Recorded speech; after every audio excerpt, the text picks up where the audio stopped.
Assalamualaikum, salam sejahtera. Terima kasih kerana telah memilih channel ini. Jangan lupa tekan butang like, komen, subscribe dan share untuk Perancangan Mahathir untuk membunuh UMNO. Penulis mengikuti wawancara antara ahli Majlis Kerja Tertinggi UMNO, Isham Jalil dengan Malaysia Gazette. Penulis tertarik dengan kenyataan Isham bahawa kini UMNO semakin kehilangan sokongan dari pengundi teras UMNO. Yang dimaksudkan oleh Islam dengan pengundi teras adalah sokongan daripada pengundi Melayu. Ada kebenarannya apa yang didedahkan oleh Isham yang mungkin selama ini tidak disedari oleh kepimpinan tertinggi UMNO, atau mereka menyedarinya tetapi tidak mampu melakukan apa-apa untuk mengembalikan kepercayaan orang Melayu kepada UMNO. UMNO adalah sebuah parti yang berteraskan kepada sokongan dan dukungan orang Melayu dan sememangnya dikenali sebagai parti terbesar orang Melayu. Sekiranya UMNO hilang sokongan dan kepercayaan daripada orang Melayu, maka ianya memberi isyarat bahawa riwayat UMNO akan segera berakhir. Menurut Isham, sekiranya dahulu bila ditanyakan kepada orang Melayu, parti manakah yang mereka yakini memperjuangkan nasib bangsa Melayu, tanpa teragak-agak, mereka akan katakan parti UMNO.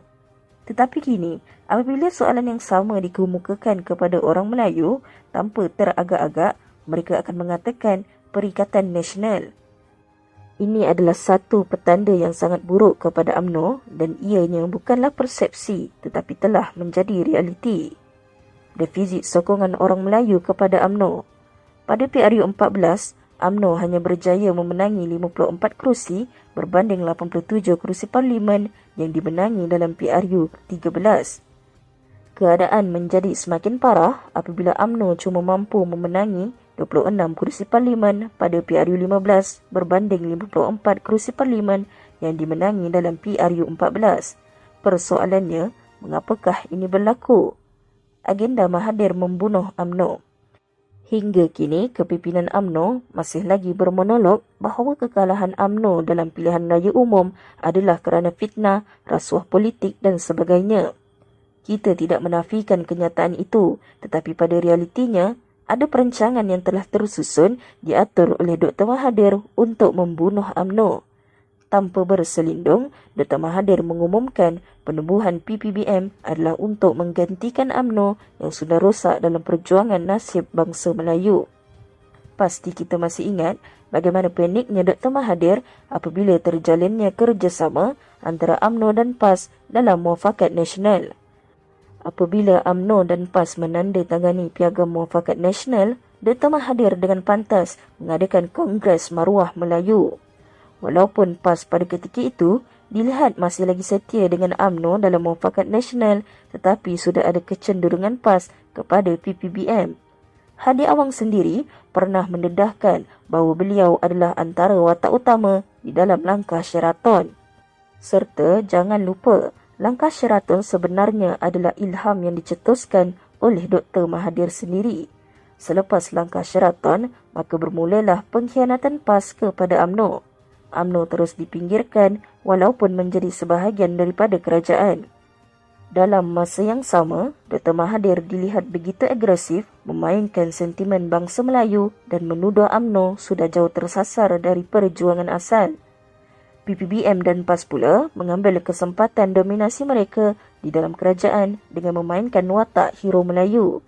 Cerita bantuan kepada Makcik Kiah didendangkan, cerita bantuan kepada Pakcik Hassan dilakukan dan UMNO digambarkan sebagai budak nakal di dalam kerajaan Perikatan Nasional. UMNO semakin parah bila Ismail Sabri dilantik sebagai Perdana Menteri Boneka Muhyiddin.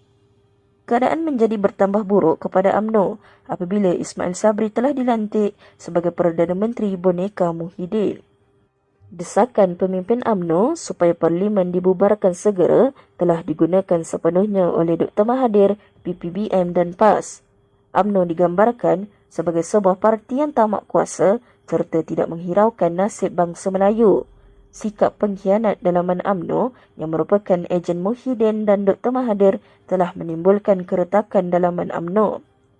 Keadaan ini mendapat liputan luas apabila kenyataan media secara terbuka mengkritik kepimpinan UMNO yang dibuat oleh pengkhianat UMNO.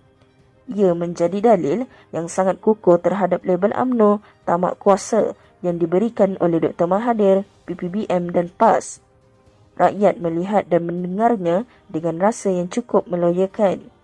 Kini, Dr. Mahathir sudah hampir berjaya untuk menghakis kepercayaan orang Melayu kepada UMNO. Beliau kini telah mula mengumpulkan kembali parti yang berteraskan kepada sokongan Melayu untuk bergerak ke arah seterusnya. Survivor UMNO kini terpaksa bergantung kepada ihsan Pakatan Harapan.